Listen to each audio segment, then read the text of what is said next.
Zee 24 तास एक पाऊल पुढे। शिवसेनेचा 47वा वर्धापन दिन। शिवसेना प्रमुख बाळासाहेब ठाकरे यांच्या निधनामुळे यंदा हा वर्धापन दिन अत्यंत साध्या पद्धतीने पार पडणार आहे। वर्धापन दिनानिमित्त आयोजित पदाधिकाऱ्यांच्या बैठकीत शिवसेना पक्षप्रमुख उद्धव ठाकरे यांच्या मार्गदर्शनपर भाषणाबाबत उत्सुकता असणार आहे।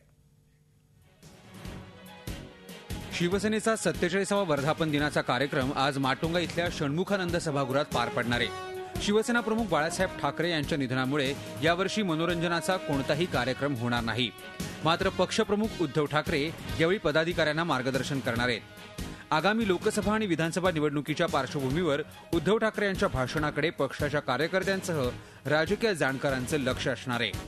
शिवसेना प्रमुखांच्या निधनानंतर पक्षात निर्माण झालेली पोकळी भरून काढणे, आगामी लोकसभा विधानसभा निवडणुकीच्या दृष्टीनं कार्यकर्त्यांना कार्यक्रम आखून देणे, पक्षात असलेल्या गटबाजीला लगाम घालून एकजूट राखणे, एक तपाहून सत्तेपासून दूर असल्यानं नेते आणि कार्यकर्त्यांमधील अस्वस्थता दूर करणे, स्वतःची प्रकृती सांभाळून पक्षातील कार्यकर्त्यांचे मनोधैर्य वाढवणे, राज्यातील मनसेच्या वाढत्या ताकदीचं आव्हान, महायुतीत समन्वय साधून वर्चस्व राखणे, धर्मनिरपेक्षतेचा मुद्दा ऐरणीवर असताना एनडीएत हिंदुत्वाची भूमिका कायम ठेवणे, याशिवाय भाजप आणि मनसेच्या वाढत्या जवळकीचं आव्हानही उद्धव ठाकरेंना पेलावं लागणार आहे।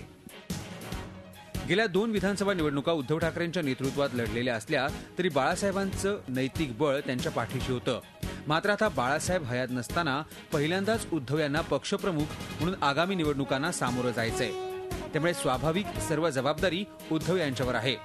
त्यामुळे उद्धव काय करिश्मा दाखवतात याकडे केवळ राज्याचंच नव्हे तर एनडीएचा घटक पक्ष म्हणून देशाचंही लक्ष लागलंय। झी मीडियासाठी ब्युरो रिपोर्ट, मुंबई। झी 24 तास एक पाऊल पुढे।